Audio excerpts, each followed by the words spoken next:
DB অফিসে গেলে কাকে বেশি পিটাইতো? ছাত্র দলের নেতাকে বেশি পিটাইতো না শিবিরকে বেশি পিটাইতো? এই আন্দোলনের মধ্যে শিবিরের সম্পৃক্ততা এবং শিবিরের সেখানে যে পরিমাণ অ্যাক্টিভ তারা ছিল এবং তারা আন্দোলনে যে পরিমাণ অ্যাগ্রেসিভ ভূমিকা পালন করেছে, তারা সবচাইতে বেশি অগ্রণী ভূমিকা পালন করেছে, এই কথাগুলোই বারবার এসেছে, সবসময়ের জন্য এসছে। এবং এই এক বছর ধরে বৈষম্যবিরোধী ছাত্র আন্দোলনের নেতারাও অনেকবারই সেটা বলেছেন যে শিবিরের কাছে যদি আমরা এটা না পেতাম সহায়তা, তাহলে আমরা এই জায়গাটাই করতে পারতাম না।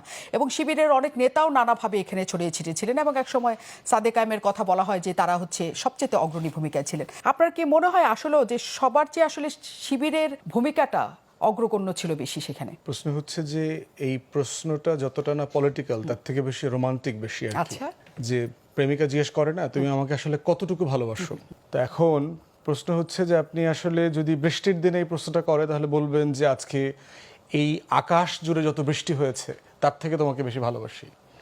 আপনি যদি এইটা তুষারের মধ্যে জিজ্ঞেস করেন তাহলে বলবেন যে আজকে হিমালয়ের চূড়ায় যত বেশি বরফ আছে তার থেকে তোমাকে বেশি ভালোবাসি।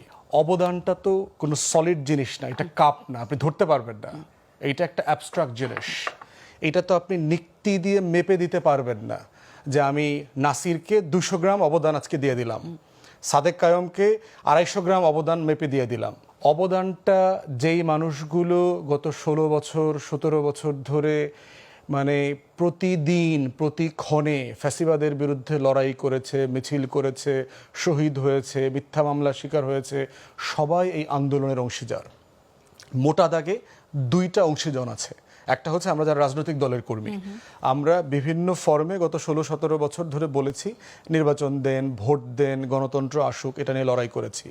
এবং রাজনৈতিক দলের তো হাজার হাজার নেতাকর্মীরা এই আন্দোলনে শহীদ হয়েছে।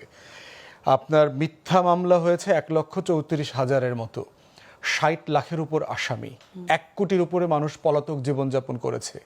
মোটা দাগে বিএনপি, শিবির, ছাত্রদল, জামাত, হেফাজত সবাই এইটার ভুক্তভোগী ছিলেন। এখন প্রশ্ন হচ্ছে যে আওয়ামী লীগ দ্বারা বেশি নির্যাতিত কে হইছে, মানে এইটা প্রশ্ন হইতে পারে কিনা।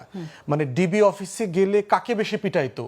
ছাত্র দলের নেতাকে বেশি পিটাইতো না শিবিরকে বেশি পিটাইতো? এইটা তো কোনো প্রশ্ন হইতে পারে না। তো এই জন্য হচ্ছে পলিটিক্যাল কোয়েশ্চেন হচ্ছে সবার